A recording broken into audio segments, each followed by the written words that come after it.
chonga yami donut katram kato chonga yami kasnyang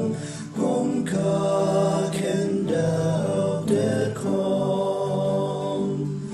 kong tanak mi chatrong kwak mi murong bat bo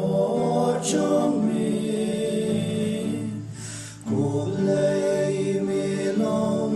kublai chonga yami don mut katram dat kamen sim bakdam chinkmen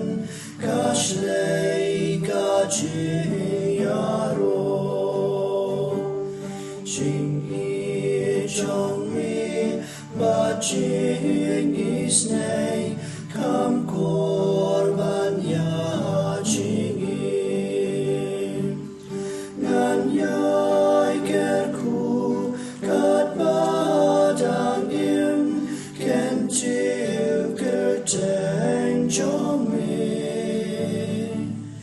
nakamen sir bakdam chikmen kashlei kaji yaro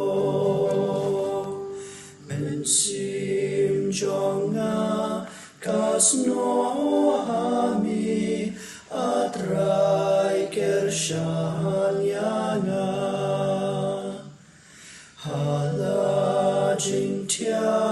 ha jing abmin ngayai ken mau yami abo jingka